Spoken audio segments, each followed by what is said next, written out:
No worries. All right. Welcome everyone. I'm Michael Naylor, a director of the Maine Enneagram Center for Transformation and Change, and coming to you from South Portland, Maine, where it appears that summer is right on the horizon, which I'm grateful for. And we're here today with my lovely friend Suzanne, beloved Type 1, who's going to tell us about how to become enlightened as a type 1 and then when it's not that way at all. Let's just open it up and just start where you would like to start and we'll have fun with it. Wonderful. Well, Michael, thank you for having me. This is very exciting, and I've just been so excited to see so many fellow teachers and my own teachers getting out on the web and what COVID has brought us in internet learning. It's been really cool, right? So Yeah, here we are. Thank you so yeah, much. yeah. Well, Yeah. thank you for being here. It's great to be with you. So I guess I'll dive in on my journey as a one. It actually took me 2 years to land in the right type, and um, and I think that's something that's shared by a lot of us who first encounter the Enneagram. We started the Enneagram coming at it with a lot of what I do. Oh, I like to clean, or oh, I like to dress extravagantly, or oh, I like to read books, and oh, I don't express my anger. That's kind of a what that we can sort of visibly see on the outside. So starting with those understandings, I thought I was a nine for 2 years. Hmm. And so my learning started with really trying to track what I was doing with anger, because I actually didn't believe I ever got angry. I never get angry. And really, I would smile through it, especially in my personal relationships, my romantic relationships. But what I realized, and with the help of Helen Palmer, actually, I started to realize that I wasn't actually repressing anger. I was actually suppressing anger. I was censoring my whole emotional experience of life. So everything that I felt was run through an analysis. Am I allowed to be angry? Am I allowed to feel that? What's appropriate right now? What should I do right now? I mean, it would take me weeks to figure out where I was. Hmm. So my relationship with my feelings was very distant, and I actually really didn't have a good handle on how I felt at all. And I would reaction formation, right? I would reform a reaction I thought was right for the situation. So this is this is a lot of containment. And so Hmm. Helen Palmer actually helped me realize that I wasn't diffusing the anger at all, but actually I was containing, holding. I have a tendency to go completely rigid. Susan Lelesic and I used to laugh about it being the lockdown. You just go on lockdown. Like Yeah. everything just throat, head, body. And then you really see it in the mouth of ones. The whole jaw tenses, and so I started to learn that anger was actually a really interesting relationship for me of censorship and censoring the authentic self. So unfortunately, in my romantic relationships, what I had to learn over time was that I really wasn't authentic, that I was showing up as I thought I should be in all situations. So, you end up very, um, I would teach, I'd explain, I'd reword, I'd build a case, but I really wasn't expressive in a real way. And, for the first half of my adulthood, people that were trying to love me had no handle on knowing me. So, so that was the beginning of my journey, was through the anger portal.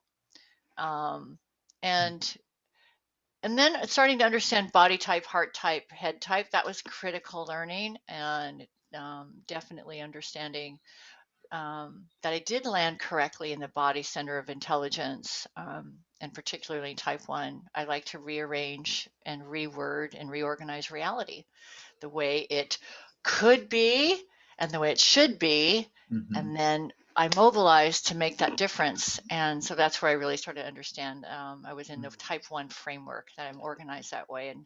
And going all the way back to my childhood, the world was better when things were organized, when I'd straighten shoes at the door, I'd clean the house for my parents. I liked everything in a certain place. I have a very great sensitivity to spatial arrangement, where things are laying in relation to other things, how much space is between things, if things are crooked or straight. I probably would have been a great Montessori kid, because I compartmentalize and organize in that fashion. So, coming into the body center of intelligence, into that, just in time information.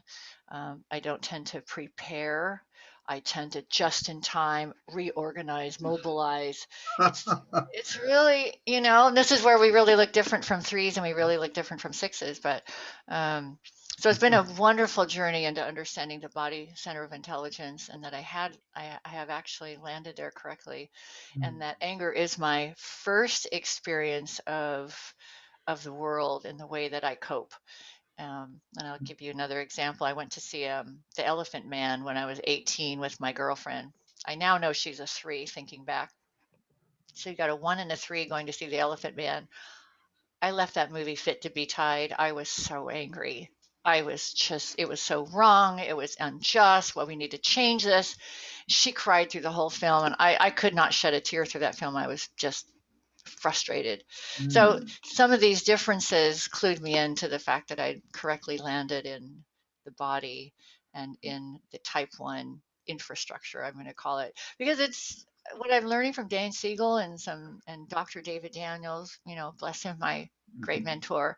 It's the way we're organized to process the flow of information and energy. It's the way things come in, how it lands, and then the way it comes back out, and where my attention goes, where it doesn't go, where I'm completely attuned and where I'm totally blind. And that's been a wonderful part of the journey, is getting to work with those great teachers. And also, Michael, I got to tell you, I was in your oh my God, the pluses and the inner critic workshop. I was in your inner critic workshop. I think that was 2014. That was a monumental workshop for me, and the way that was organized and taught, by the way, so beautifully. And the whole reward system of these structures, how it's not only an inner critic, which is known for type ones, but we all have the inner controller, right? That makes sure that we behave in a certain way that ensures we'll be loved and we have a good life. But the positive reward system is also a huge aspect of type structure, and that's chemical. And I get high off straightening things. My dopamine starts going, and when I put things into linear order, I just, I get that good biochemistry. When I'm in things around me are in a state of chaos, or if I walk into a room and there's, chaos or disarray, or there's too much clutter, or I actually get really frustrated. So, and then if I start to straighten it and fix it and rearrange the chairs and put everything where they're supposed to be, I get that dopamine hit. So we actually brought that work into prison with us. We wrote it into our curriculum, the positive reward system of type. What makes each of us act out certain reinforcing behaviors to feels good. For little twos to figure out that mommy needed water and they go running and get the glass of water, they're rewarded inside for that. No one had to tell them to do that. And so the internal reward system is a really important aspect of my having understood myself, how I'm wired, and how I act out behaviors automatically because they bring me a feel-good sensation. Maybe like the melancholy of 4, or or the learning something new of 5, or we get these hits of dopamine per Hmm. type that I think are non-accidental, and they're also not necessarily given to us by our parents. My parents are neither one of my parents can keep anything straight. I mean, I didn't Well, learn it from them, and neither was I. They also often say, "My, you must have, to make a type one, you have to grow up in a very strict household." Well, mhm. my household was totally. My father's a four, my mother's a counterphobic six, and and you know, you could build a tent in the living room and it could sit there for 3 weeks, and everybody would walk around it. Nobody helped me with my homework. I mean, I had to fend for myself. So I did great in that environment because I'm a little parentified 5-year-old, because type ones have the capacity to parentify very young. It's in my structure to do that. My Mhm. brother is a 9, and he really got lost in that environment. He needed the structure. He needed more support. Mm, He needed that merging with others to kind of land in himself. So he floundered much more mm. than I did, and I was able to survive in that environment better because of these natural proclivities, because of these solutions that I had available to me to cope. Well, it's interesting. We often say that type ones fire their parents at an early age, Yes. and because they just see that they don't know how to parent. I don't know what's going on here, but somebody's got to be the adult, and the little type one starts being pretty serious about being the organizer, the responsible one. Was that, did that have an Absolutely. impact on you in terms of, some ones will say, well, I didn't really get to have like a childhood because I was an adult from the get go. And what Yeah. was true for you? Yeah, that's absolutely true. And what I bring to my teaching, and what I've learned over the years with this, is that I had that within me as a solution to self-manage, um, to self-direct, and to look around and go, And I bossed my mother around constantly because my mother was always in a state of indecision, and should I do this? Should I, and I was very, very directive of her even when I was very tiny. Now, that wasn't forced upon me, but that solution came through me. My brother did not have that solution within him, right? So he just lost himself in books and oversleeping, and he had a whole nother way of coping with that same environment. But yes, it is an interesting childhood, because when I would go out, even very, very young, and I'd be with girlfriends, I was always still monitoring, lining things up, trying to set rules for us, correcting them, really feeling like I couldn't really be wild and crazy, and I couldn't let go. I was always holding. So absolutely, it is a childhood that's a little bit different. I mean, I would make signs in the house for how I wanted people to behave, and you know, a lot of control, a lot of Well, bossiness, or complete censorship where I would just go quiet and I couldn't really participate hmm, freely. hmm. So, Well, um, well, I wonder. It seems to me that on a deep level, type one has a kind of innate sense of how things should ideally be if people are awake and healthy. And of course, when you're a little one, you don't have perspective. You just have an alarm system that goes, this is yeah. off. Somebody's Hmm. asleep. I've got to be the one who's awake. And it seems like each of the types has a slightly different, really a kind of deep knowing of some truth that gets confused in their childhood because they don't have the support around them to learn how to work with whatever that pattern is. Hmm. So I can remember when my daughter was about 10 years old, this little type one girl called me up on the phone and said, Mr. Naylor, your daughter is being mistreated by the teacher. You ought to come in and have a talk with her soon. I'm going, wow, what a gutsy little kid. And it turns out that she was calling people on their stuff all the time. And of course, I went in and helped the teacher sort it out. But, it's just kind of a bravery Yeah. around I see a lie or I see an injustice and I must say it Yeah. so that they they don't tend to play to the crowd as much. And did you That's experience right. that when you were a little one? Were you pretty forthright about your truth? It sounds like you were in your family. I was very forthright and very outspoken and very bossy. Hmm. I actually was put in a kindergarten class with a teacher that couldn't control the class, and I actually boycotted and refused to go back to school. My mother took me to the principal, and I actually told the principal that she has no control of her class, and it's not the right class for me, and she needs to learn how to speak English better. She was actually from India. I'm born in Canada. She was an Hmm. Indian with a very thick accent, and I thought that was not right. Oh, yeah. And, Yeah. and bless my mother for having that kind of allowing this child to self-empower like that and brought me into the principal, honored and respected me in that way, let me speak to him, and they put me in another class. Oh. So, oh yeah, I know I was what's not right, what's wrong, what's unfair, breaking rules. I had a girlfriend that always wanted to try to drink alcohol on lunch. That's absolutely not. You don't do that. So it does keep you on the outside of being hip or cool or Hmm. um, yeah, absolutely. And there's this sense of what's right Yeah. and what we ought to do. And Hmm. you mentioned that what could be. So and I have to tell you, I love this book. This is Claire Luridge's book, Hmm. The Spiritual Enneagram, and she works with the harmony triads of 147, 369, 825. Hmm. I really will tell you, I'm a 147, as you share. We are 147s. We are the utopian, idealistic triad that suffers the frustration Hmm. because we see how it could be, Hmm.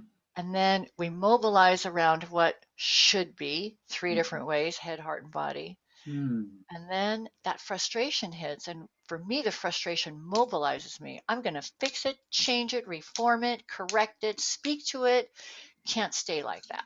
Take action. So You take take action. action right away, and I don't spend too long in confusion, or I mean, you know I've had to Hmm. learn to be more diplomatic in some instances. Hmm. I don't realize that I'm coming out very sharp. I'm like, hey, I'm just speaking the truth. This is it.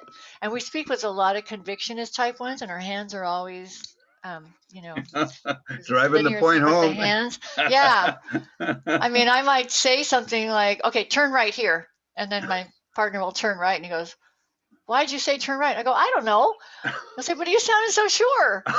So, you know, it's Yeah. like everything is like, mm. Yeah. So yeah. So, and that does impact relationships because I can be very convicted. And once I see a particular truth, to me, it's black and white and there's no discussion. And that can be very hard in relationship. I'm sorry. That's wrong. That's sorry. You Well, know, yeah, it seems like I was in a relationship with a type one for 3 years, and it's like once something was seen, it was like it should have been done yesterday. Like you should have handled it. I mean, it's just like that kind of immediacy. It was yes, just that's right. so, and it seemed like she felt it so much in her body. Like this is the truth, Yeah. and must act on it. And it was very, it was sort of shocking. Like, it was just a different orientation, and sometimes it was funny and humorous, but never make fun of a one when they're on their thing.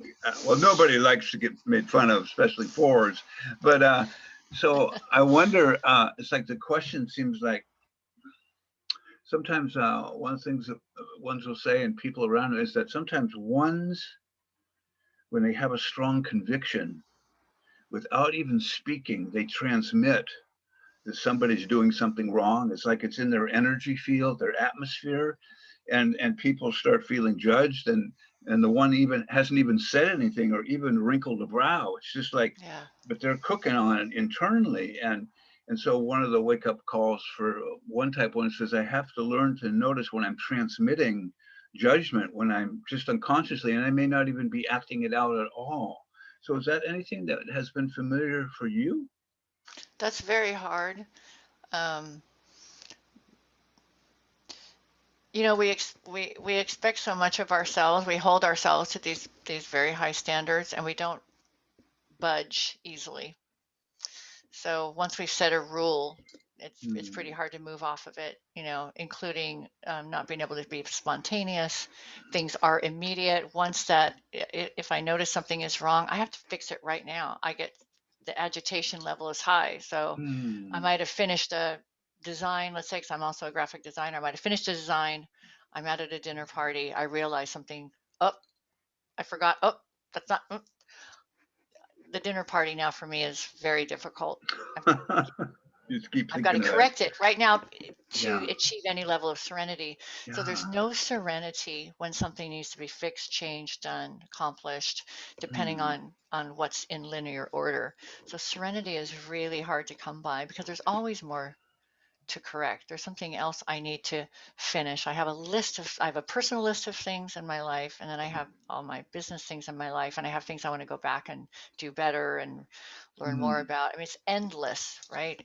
And I'll take as much time as it needs to get it where I need it, which Mm. I have a daughter who's a 3 who wants it done fast. And she and I work together. Mommy, you are so slow. Oh my God, you are so slow. Oh, it's fine. It's perfect. Okay, let it go. And she's been the one, and I came to the Enneagram when she was about 6 years old. And so I was really consciously working on a non-judgmental parenting style. Mm. However, funny enough, as she grows up, she says, I just can't do anything right. There's always, So and pick- I didn't realize I was transmitting this. Okay, that's good, but if you Mhm. did this, this, and this, my way of loving is to offer up some improvement. Yeah. Yeah. Yeah. I'm an improvement junkie. Yeah. So why And settle for that when it could be this? And then let's close the gap yeah. of where it's at and how it could be. Yeah. So she really taught me that I was transmitting this. Sure. It's still not enough, and it's in my face. The moment I look at something, Boom. You see she it. sees it. And, 3s are so mirror neuron attuned to the expressions coming at them, right? Oh my Yeah. God, especially our children. All children read into our faces, particularly little 3s, to find out where they're at. So my face transmits displeasure, disappointment. Mm. Could be better. Yeah. Didn't take enough time on that, I don't mean Yeah. to be judgmental, but I'm thinking that offering up an improvement bit of advice is such love, right? So I've had to learn. Yeah. I'm still learning that, Michael. It's, and it is in the energy, Yeah. you know, and Yeah. we clamp that we're such pro-social beings, right? So as I clamp and go rigid, it's felt. As Yeah. much as I try to hide it with a smile or quietness, because a lot of times Yeah. we'll go quiet. Sometimes we go forward and express, and sometimes we go quiet, depending, right? Ones are Mm. the compliant Mm. type with the way we regulate emotion. So the times I go quiet, it's very, very felt. Yeah, and we don't want to make people feel like they're not doing things well enough in our presence. That's like horrible. But Well, it's interesting. I remember listening to a panel of ones, and this one woman said, when I see that somebody's doing something not as well as they could, I yeah, imagine that if I don't tell them, it's going to be so painful when they discover it. So that's I right. I just imagine they would want me to tell them because I really Absolutely. care about the quality of their work and their success, and I don't want them to suddenly realize after all their efforts that they've made a big error. So there's like it's like a deep sincerity. It's almost like a childlike innocence around Yeah. showing, oh, right there, and I think that the challenge is, you know, if people are able to kind of receive that and hear that and not take it as a judgment of their character, but ones are, they're the quality control artists. They'll help you, and if you ask them for help, they'll give you everything they got, and there's this beautiful generosity around Yeah. helping. So for you, have you like of course, all of our interesting patterns that we acquired from God knows where, uh, you know, when we enter relationships, people get to learn about them. So do you have a handbook you have that you give your partner, saying this is how I'm wired, and this is how you might talk to me, and this is how you open my heart, and this is where you, I mean, how do you communicate your oneness to your beloveds? Well, that's been quite a journey. I mean, I'll go back in time, and I actually have said to a partner, "You can't possibly stay like that. Just how it You is. must improve," you know. And you're absolutely right, and I concur with your fellow one. It is an act of love to offer improvement. Hmm. If I see it and I don't say something, that's very selfish. Now I'm Yeah, sitting here with this information and then you're stuck like that without yeah. it. That's a huge disservice. You know, we're wired to bring this, it's a talent, right? This is the focus of attention talent. We're Mm, wired to bring it to the world, and we also hope to receive it in the world, right? All of the mm, 9 types, the talent wants to be offered and it's mm. looking for its reciprocity. It wants to find it here too, right? Yeah. So to not offer what I see and what I know feels very selfish and a tremendous disservice. And it feels like withholding Mm-hmm. that could Mm-hmm. harm somebody. Mm-hmm. Absolutely. Yeah. Yeah. Yeah. So there's a compulsion, right? Ugh. And that's where my work has to come in, right? Is it a by choice conscious offering, or is it a compulsion that it blurts out when someone might not be ready? My tones are not conscious. You know, how we deliver is something I've had to really learn, and the Mm-hmm. feedback that I've gotten across my life is that I can be really sharp-tongued Mm-hmm. and straight, too straight, very Yeah. almost eight-ish, right? Or Yeah. fours can go there too, right? Fours are very expressive and can really bite. And Yeah. yeah, so Yeah. just because it's truthful um, doesn't mean it has to, come out like a dart, you know? Right. Well, yeah. How do I become skillful uh, Yeah, around it? Because I know as a four, I have thrown the dart of emotional honesty, yeah, devastating many people yeah, for their own good, I thought. And then they wouldn't listen to me for the rest of their life. But that sense of, is it a compulsion that has an edge of some kind of negativity, or is it a generous offering that I'm right. not attached to whether they hear it or not? That Yeah, takes a lot of presence to yes, notice that, because emotional honesty is like, my inner critic says, if you're not emotionally honest, you're bad. You must right, tell the truth. It doesn't matter if they die on the floor afterwards, right? It just meant they weren't strong enough. So yeah, it's right. that 1/4 thing. And I was just thinking, I go to one in two ways. Under stress, I can become very judgmental and just see everything that's missing, everything that's wrong, and it's like the whole universe is filled with everything that's wrong, and I'm irritated, and then I tend to feel like, if you don't understand it, then I need to print it on your forehead so the lesson lasts. So there's kind of that kind of compulsion where I have the answer, and Yeah, you should listen to me. It never works, and I've learned that over time to keep my mouth closed much better. But and when I'm healthy, it feels like moving in the direction. One is that I'm constructively working on giving and transmitting whatever gifts I have to the world, and it's just a delight, and it's a very generous and humble offering, and just glad to be here. So I can I can discern some of the flavors of the one in myself. yes, So yes. Well, yeah. I love what you're pointing at too, because as we work with the higher aspect of the gift, of the talent, of the essential self, and it comes up as an offering, it's this Hmm. very different biochemistry that's running, right? Hmm. It's not part of the defense system, and it's not part of the compensatory system of the self system, right? It Mm-hmm. really is an offering, and that's really, I think, how we were designed to bring it.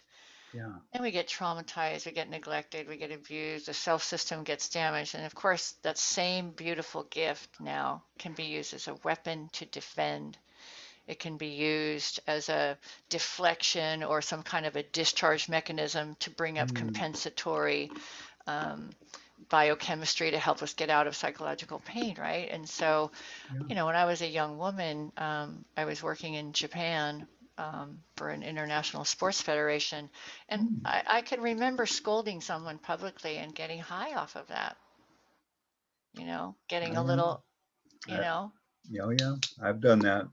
yeah. And I've when done I that. think about, my reward system can go that way in Mm. dysfunction Yeah. instead of sitting down with someone in a loving and compassionate way and setting up an invitation.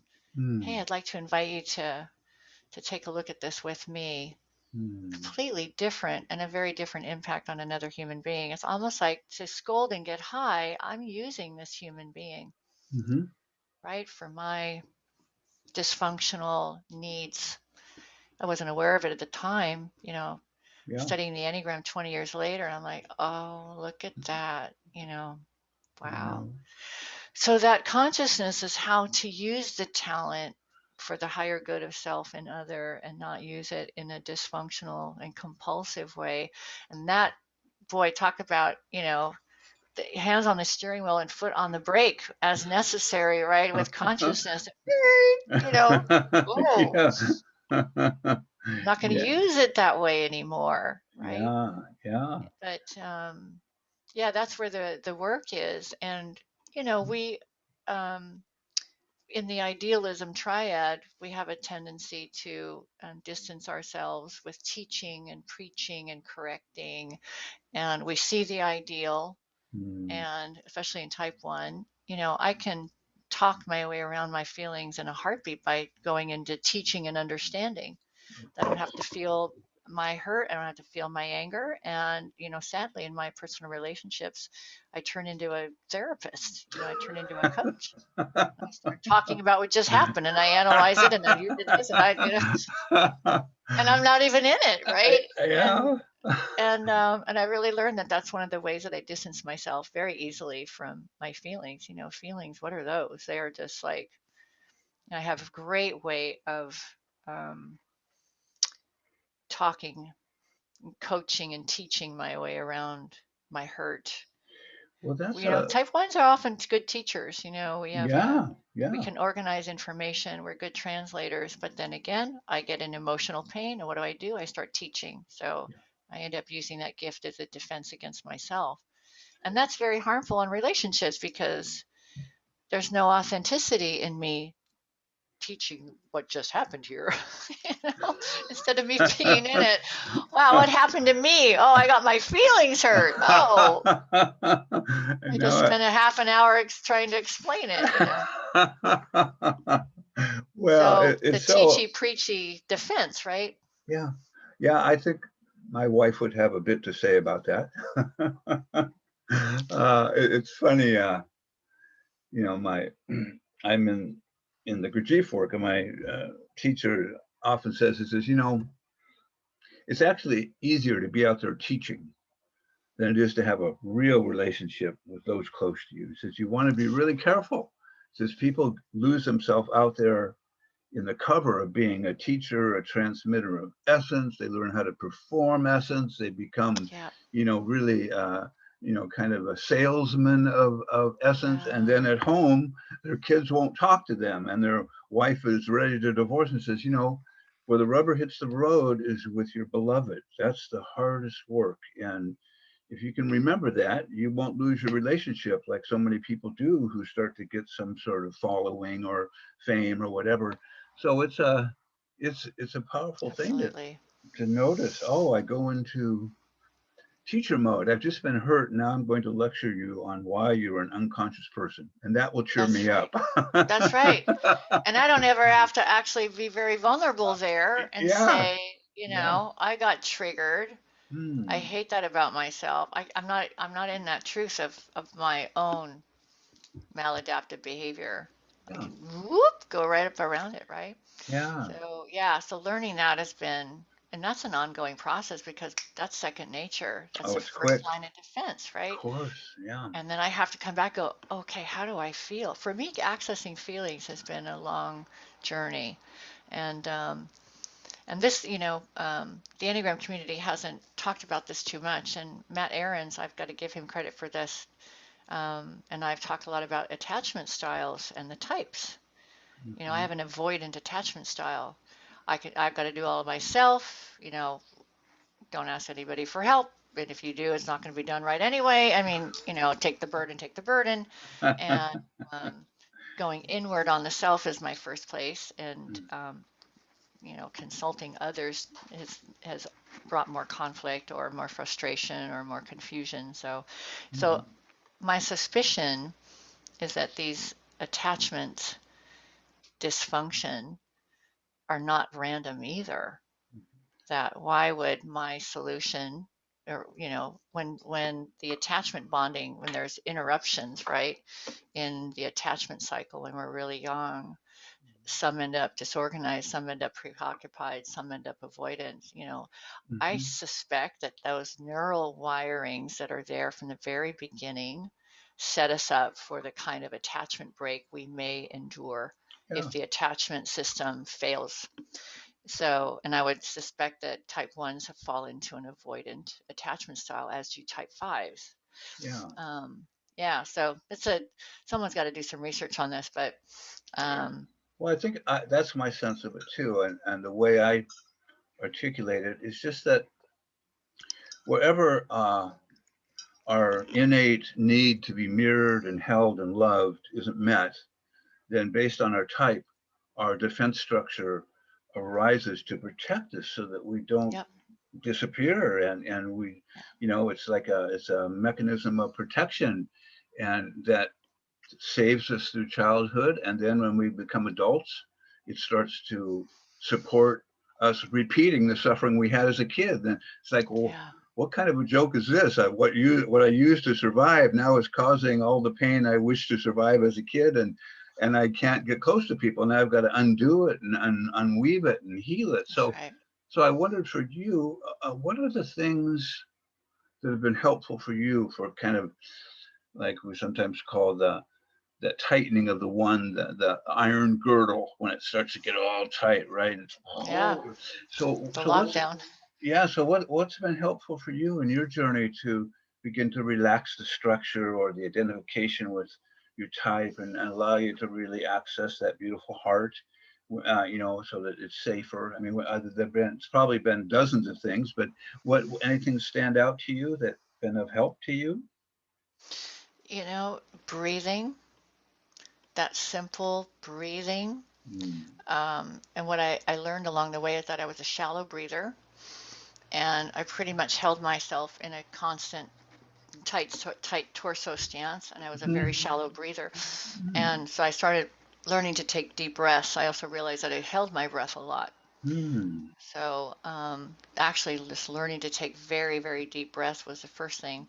I had an encounter with my mother about 4 years ago that was a real game changer as I was able to breathe and stay present to the cortisol and adrenaline and the pain rising in me as my mother actually ran one of her very familiar projection patterns. My mother's a six, phobic six.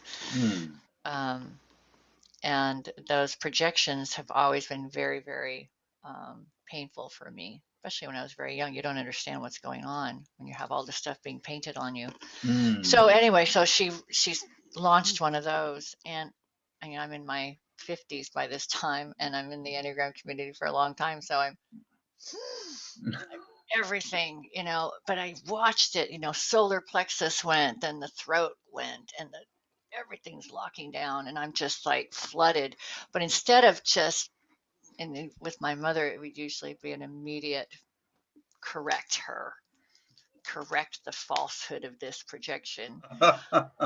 Just, I started breathing. And I was probably looking like a deer in the headlights. Probably didn't know what the heck was happening to me, right? Because I was quiet and I was just processing, oh, about this. I was just like tracking it. I actually did like a little Awesome. hike through the Yeah. sensations. Awesome.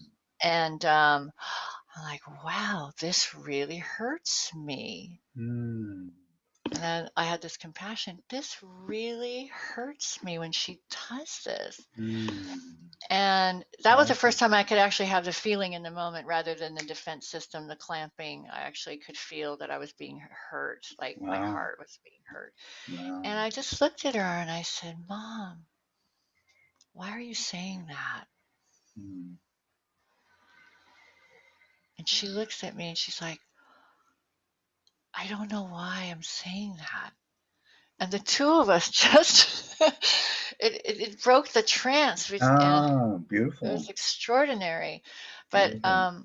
and she was ready also for that reflection, because Mm. immediately as she saw this different daughter in front of her, she started to hear the attack that she had been launching. So, Mm. Beautiful. That's beautiful. and I had I had another experience, the same thing. I had someone, someone who's really suffering a lot of early childhood trauma. So we've got a incredibly tenuous arousal system. So they go from 0 to 100 at the smallest stimulation, right? And so this person Mm. had exploded because something had been dropped. And Mm. and I also have a big flight response. Clamp, run, right? So that's another one of them. So get out of danger, yeah. But I just stayed present. I knew this person was in a complete dissociative state. So I stayed with it. And again, here. And then the cortisol and the adrenaline to run was so Mm. intense, these chemicals in my body, and I'm holding space for them, but I almost fainted. Mm. And it's amazing when we stop the defense system Mm. through consciousness, Yeah. these chemicals are in the system. Mm. They're enormous. And when we were children, a lot of times we did faint. Yeah. We passed out and people thought we just went to sleep. We literally would faint, right, with the Mm. overwhelm of the central nervous system. And Absolutely. so I was watching all that, and literally everything went black, but I was still holding space. And I'm like, Mm. wow, this is what it's like to be present to our emotional system without firing off the survival defense. And so I've been just practicing being with Mm. what's happening in my body, Yeah. and to the point of near overwhelm, and Mm. breathing and also not turning judgmental on this poor person that just dissociated, who can't help it. Mm. This is someone who grew up in a violent household as a child. This person absolutely could not help the Mm. all of what probably happened to this little guy when he broke something as a child, right? And Mm. so I'm like holding space for all of that with compassion. Mm. The dissociative, kind of rage explosion state, yeah, it's scary to be in the presence of, but it's not like, oh my God, what an awful human being, and how dare he say that to them. If I went there, I'd be a mess and I'd have to defend, right? So Mm. controlling my story about what Yeah. was happening to them was another big piece of being able to stay present to the whole situation without me going to victim. How Mm-hmm. dare they? Or how terrible, or judgmental, right? So just keeping Mm. totally a neutral, the inner witnessing, neutral observer, Yeah. monitoring all this emotional chaos in me and just observing this dissociative human being, how much pain they were in. So that's how I've been practicing. That's And awesome. yeah, Uh, it's takes it's day by practice. day, minute by minute, Michael, right? It's, some Absolutely. days I'm better than others. There's some days when it flip and I'm like, oh, you know, It's fast. It's a lightning quick it protective is. system. Phew, Yeah, like yeah, the kids are out running in the street before you can pull them back in. Say, don't, no. And there's yeah, an apology coming. I just know it. I'm going to have to say I'm sorry once yeah, again. So yeah, yeah, exactly. that's the power. This I know from myself. It's actually taken a long time to be present for that kind of opportunity where I stay awake, and instead of going into the head story and the defense pattern, I'm able to just be with the sensation of the experience, Yeah, which just allows me to be clear and not go up down the same pathway, and again feel my heart, and there's so much. freedom in it, but it has taken me a great deal of time to kind of protect, to create the foundation for receiving that kind of awareness. And it's all the things that you've mentioned, being present in the body, not going into the head story, staying with the intensity, noticing the protective machine is ready to go, and just saying, as I got my foot on the brake, and then something opens up, which is Yeah. always quite usually tender, and it's like love comes through, and I go, gee, I hope I remember this tomorrow when I get triggered Yeah. again. But it gets better. Right. Yeah. Yeah. But So building that foundation is critical, it's we've got to build the bandwidth in the central nervous system. It's just not a desire or a willpower issue. that's right. 25 years ago, I don't think my central nervous system could have held it without fighting or running. Mm, Um, mm, it's too painful. And mm, all this breathing and the consciousness work and being able to hold myself when an attack is coming and not feel mm, so threatened by it in my self system, because it's taken a long time to build up these neural pathways to where I could actually be with that amount of cortisol and adrenaline mm, and stay present.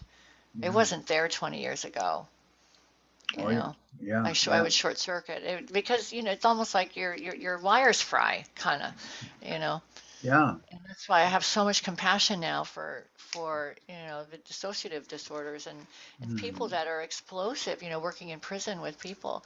They can't mm, help it. And to tell them don't do that again. Well, I don't have any wires to not do it. I don't have the wires, I yeah. don't have the structure yet. And to really Yeah. have compassion for that in people, the capacity is not there.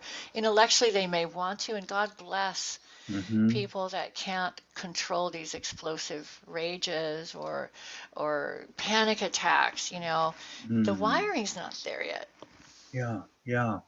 Well, it's interesting in the work I'm involved in, that the conversation is around, as you develop more ability to sense your body, you're actually building in neural pathways Mhm. that actually link your gut, your heart, and your head center, and allow for essential guidance to come through to, and that the story is that essential wisdom is always knocking on the door. And if you're in the three centers, then you get blessed and you get a gift, and you Mm. have a gap in your reactivity. I always feel like when I have a gap in my reactivity, it's like a gift. Something gave me eyes to see in that moment. Thank you. Yeah. I guess I'll keep doing this work, but it's an interesting thing about how do we again build the neural pathways that really hold, in a sense, a higher consciousness that becomes more available to us. Yeah. So yeah, so it's good. I'm just That's grateful that exciting. I discovered it, because I was a flailing, wounded four for many years. So yeah, so that's been a gift for me. So so one of the things that sometimes just sort of uh, uh, that comes up for ones is to say that my natural predisposition, or my reflex, the reflex of my machine, my pet robot, as Russ would call it,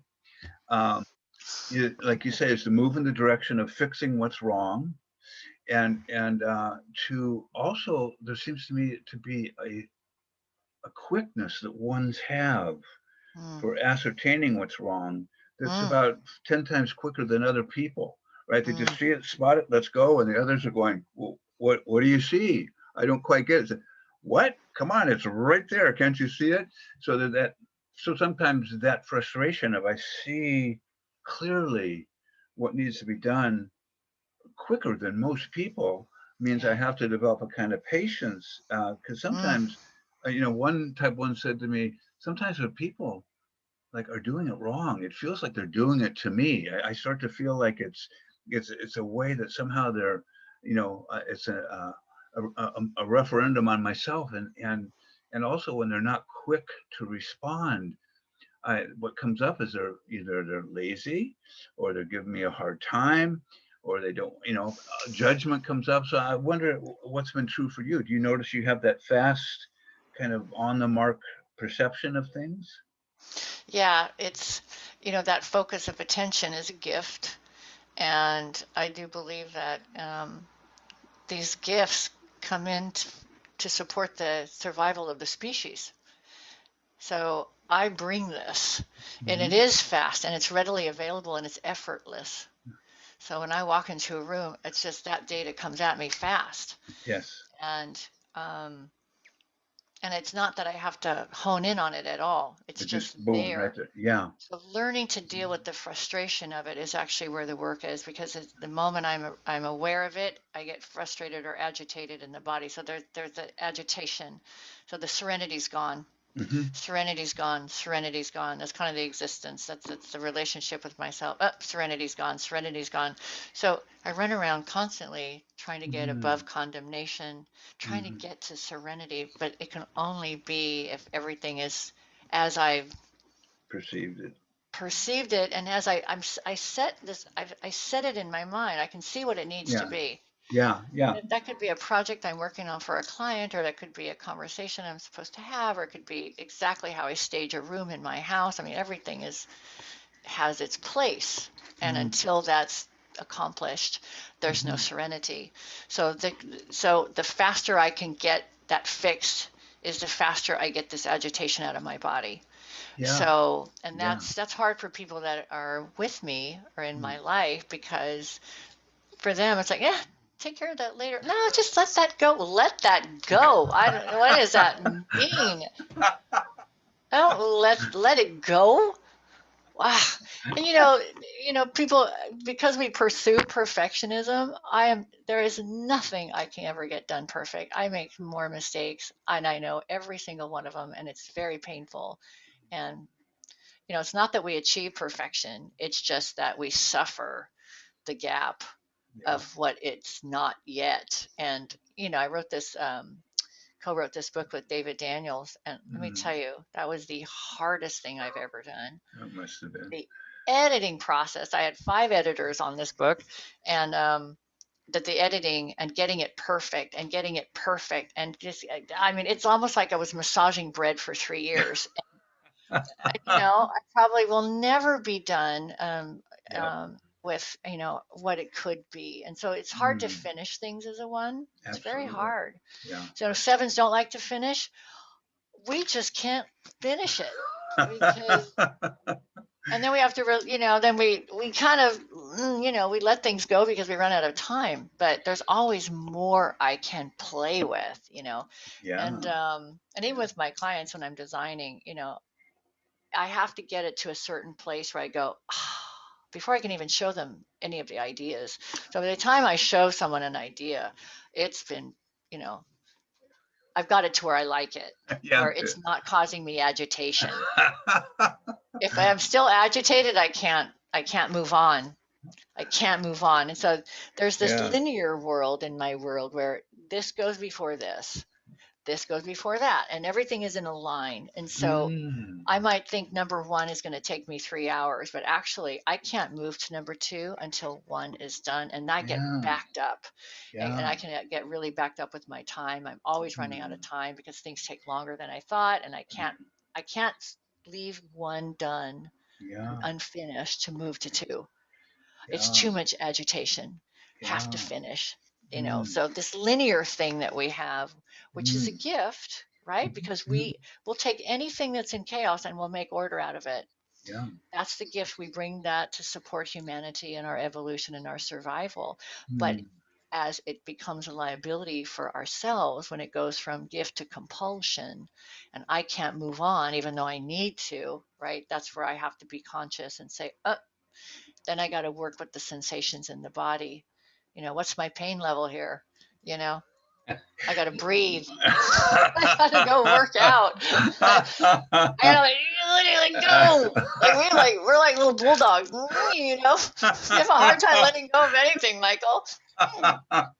Well, that's You know. Gurdjieff called that conscious suffering. If you can consciously be present with your patterns, that is actually what will decondition their power. But it's suffering. I mean, I was just thinking of one of the beautiful ones I work with that I co-taught with, and if there were 50 chairs, we set up 50 chairs for the workshop, and I would set them up, and I'd go, Oh.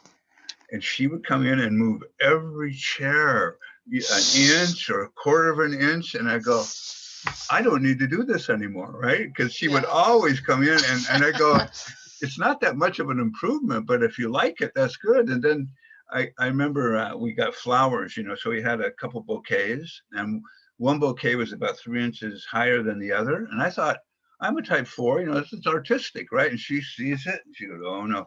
She goes and clips it off, so it's even. So she had that thing. I mean, she even worked on my eyebrows from time to time. She said, oh, that's, your eyebrows are off.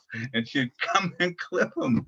Yeah. And these are things I would never see. I say, oh, well, thank you. So, oh yeah, that's it. That kind of stuff. It's and then there are things that we are blind to as well, but arrangement there is, and I think the body types, the spatial arrangement is part of the body center of intelligence. I'm here, that's there. I mean, all the way down to graphic design, to eyebrow design, to the way things are situated on walls. I immediately see what's on walls, and if it's crooked, if things are too close together, if the colors are wrong, it just causes agitation. So that agitation creates a compulsion to bring that change and correction. Honest to God, I know that I'm wired to bring that in, and I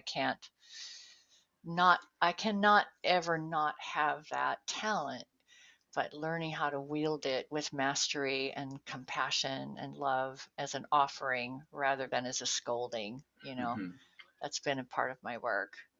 You don't want to be people, walk into their house and they see you looking around and they immediately know what you're doing. I wouldn't put that there, it's like awful. I wouldn't have used that word. I mean, people have told me that they feel corrected around me, like I correct,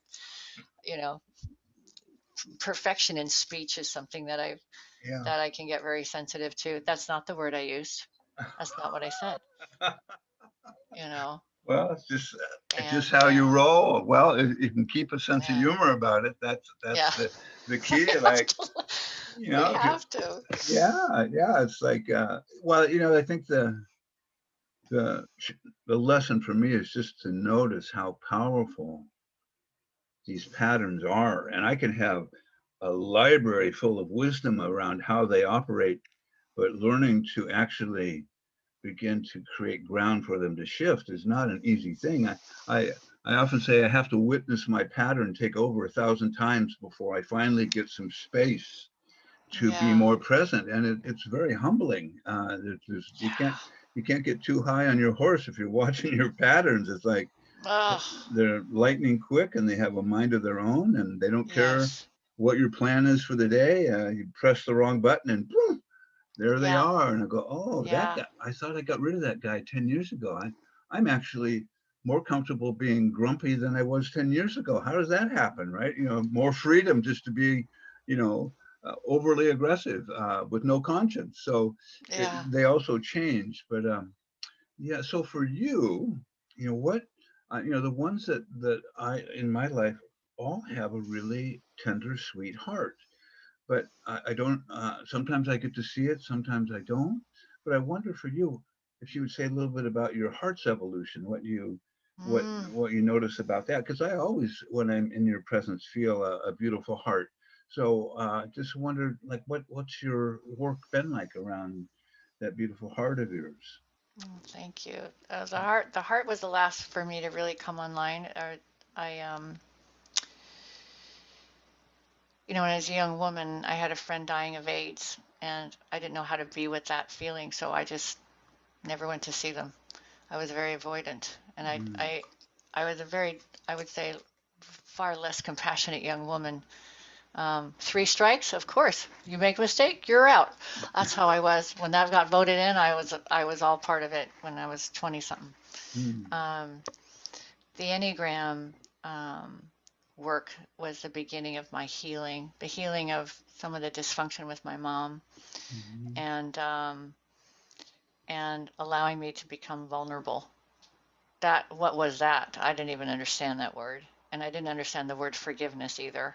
What is that? I thought, you know, so I was a very, very um, rather rigid and an invulnerable and hard to penetrate young woman. So the Enneagram was the beginning of that vulnerability and realizing that I had actually been so distanced from my feelings for so long, and um, and then working with Prison Project was a game changer, and actually learning about people's childhoods that my imagination wasn't even capable of, and a paradigm shift for me happened, and we are not all dealing with the same playing field or the same options or opportunities. You come into a family that beats you every day, and then you're supposed to turn 18 and be magnificent. And my God. And so, Yeah. you know, working with those in a lot of pain, working with Susan. Susan was a great teacher. We're holding space for incredible amounts of pain. And that really changed my life. And and has continued to change my life. Having a daughter, a big game changer. And actually, with my daughter, I became a child again. This playful, spontaneous Yeah. little girl came out to play with my daughter that Beautiful. I had not seen in forever, because Mm. that little girl got parentified very young in her own childhood. And my daughter has been a great teacher. And my daughter absolutely opened my heart too. Mm. And being a mother for her, very different than the type of relationship I had with my own mother. So I was able to explore that. Mm. And, ones are little elves. There's a little elf in ones. There's a very childlike spirit. There's a lot of innocence there. Mm. And the Mm. child, the child that you should have known better, that voice started so young. You should have known better. Mm. That, and Helen had a story that changed my life, of the little kid who's skipping down the road and it's sunshiny and there's flowers. And I mean, this is really who ones are. They're Yeah. always dance. I was dancing and skipping and running my entire childhood. It's all in the body, right? Skipping. Mm-hmm. And then Yeah. someone comes up behind you and goes, whack. Mm. The shock. And you realize you stepped in wet cement, Mm. and you've ruined these gentlemen's all the hard work they did. And that being caught off guard Mm. in your own joy, Yeah.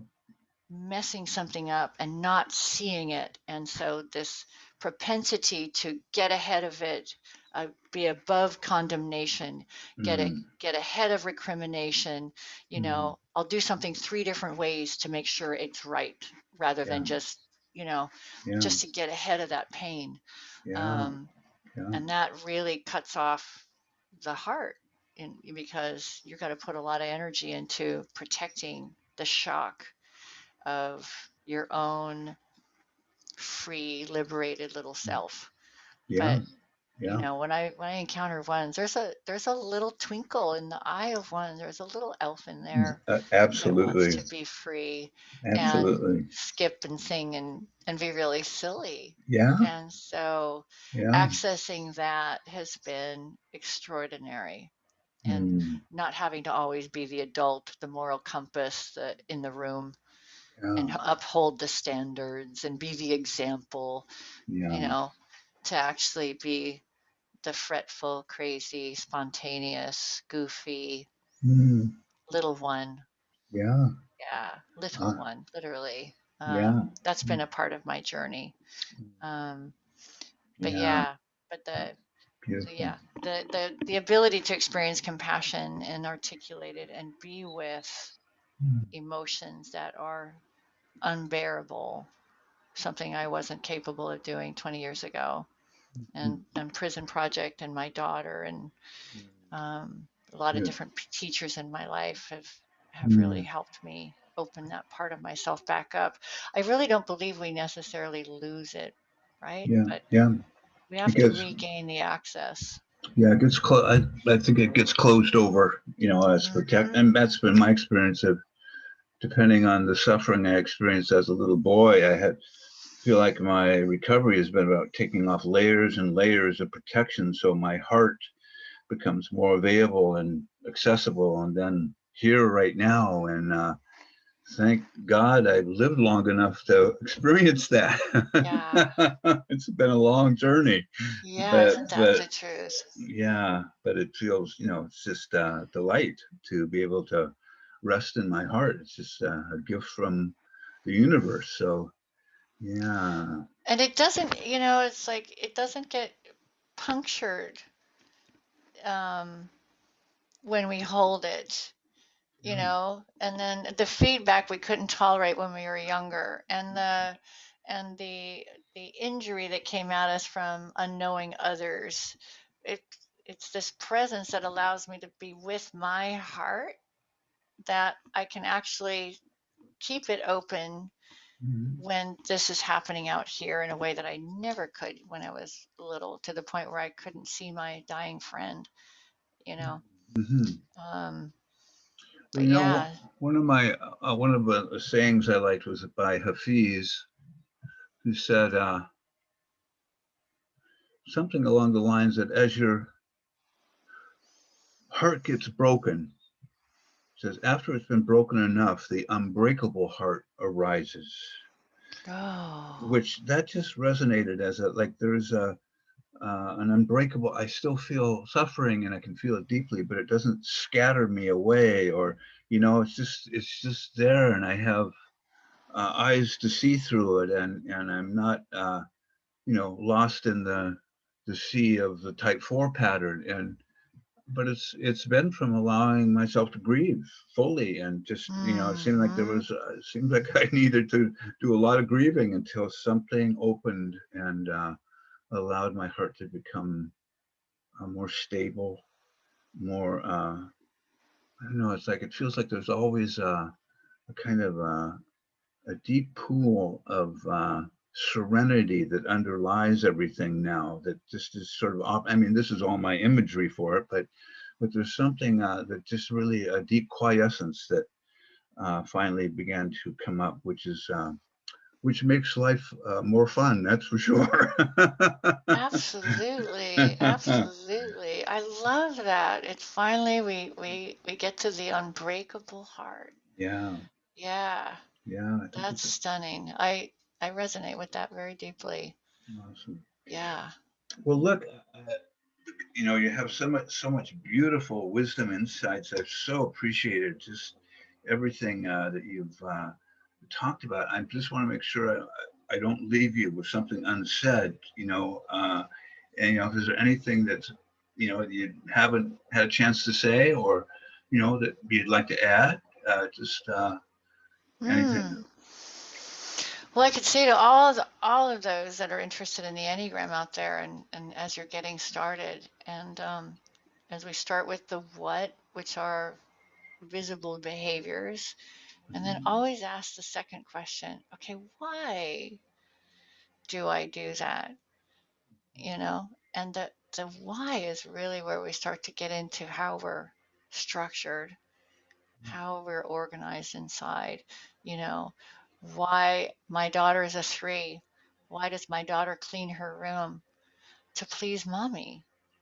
Why do I clean my room? Because I get high off it.